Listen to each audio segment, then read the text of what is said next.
ఉదయకాల ప్రార్థన.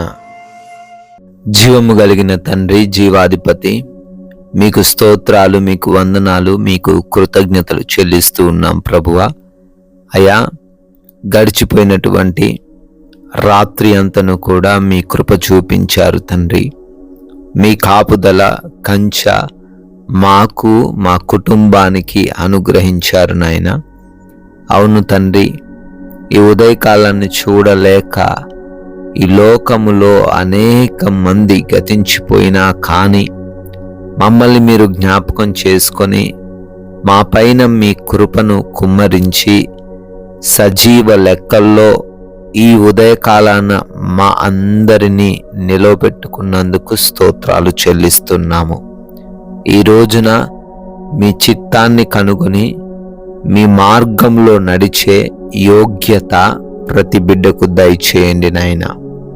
Yes lord, నీ దేవుడైన యెహోవా కనికరము గల దేవుడు గనుక నిన్ను చేయి విడువడు అని ద్వితీయోపదేశ కాండము 4వ అధ్యాయము 31వ వచనము ద్వారా అయా లేఖనాలు సెలవిస్తున్నట్లుగా ఈ లోకములో కనికరము లేని మనుషులు అనేక మంది ఉన్నారు. కానీ అయా, మీరు కనికరము కలిగిన దేవుడు అని మేము ఎన్నిసార్లు మీకు వ్యతిరేకముగా, మీకు ఆయాసకరముగా, మీ నామానికి అవమానకరంగా జీవించినప్పటికీ మమ్మల్ని ఒంటరి చేయకుండా, సమస్యల్లో అలాగే వదిలిపెట్టకుండా, శోధనల్లో అయా మా చేయి విడవకుండా కాపాడుతూ ఉన్న దేవుడు అని అయ్యా ఈ ఉదయాన జ్ఞాపకం చేస్తూ ఉన్నారు.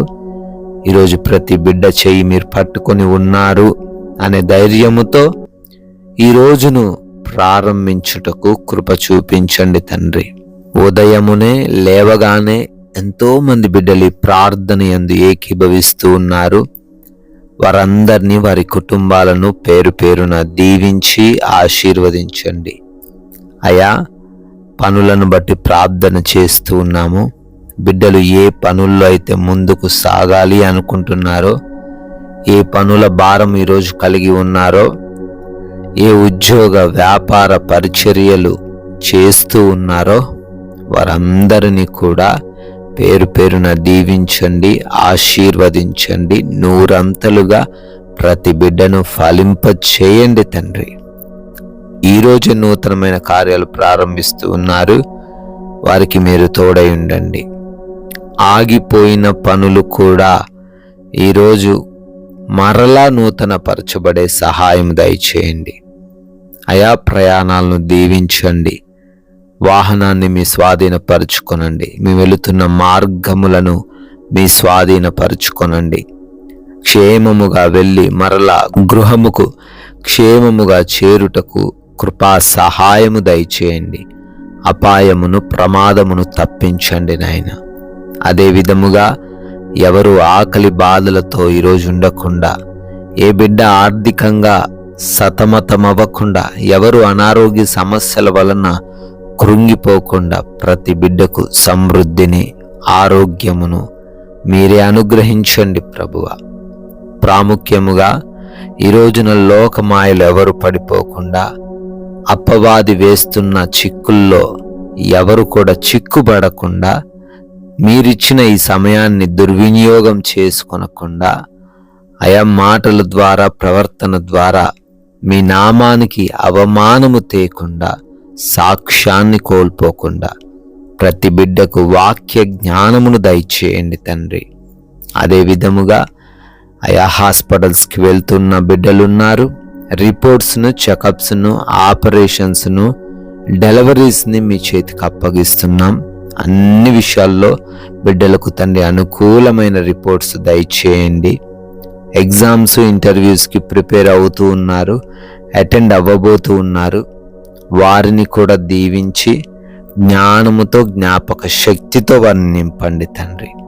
గృహములలో ఒంటరిగా ఉంటున్నారు. ఏ దుష్టుడి కన్ను వారి పైన పడకుండా మీ యొక్క అగ్ని కంచెలో గృహంలో ఉన్న ప్రతి బిడ్డను కాపాడండి నాయన. అదే విధముగా ఈ రోజున మా అందరికీ కూడా సమాధానకరమైన, నెమ్మదికరమైన, ప్రశాంతమైన పరిస్థితులను మీరే అనుగ్రహించండి తండ్రి. గొడవలు, విభేదాలు ఎవ్వరితో కలిగి లేకుండా సహాయము దయచేయండి ప్రభువా. మీ కృపను బట్టి బర్త్డేలు, యానివర్సరీలు సెలబ్రేట్ చేసుకుంటున్నారు. వారిని, వారి కుటుంబాలను, వారి బిడ్డలను దీవించండి, ఆశీర్వదించండి. అయా, మేము కూడా ఈరోజు ఒక్కరికైనా మీ నామాన్ని ప్రకటించి రాజ్య వ్యాప్తిలో పాలిభాగస్తులుగా, మీ శిష్యులుగా ఉండే కృప చూపించమని యేసుక్రీస్తు వారి మహిమ కలిగిన నామమున ఈ ప్రార్థన అడిగి వేడుకొని పొందుకొని ఉన్నాము తండ్రి. Amen, amen.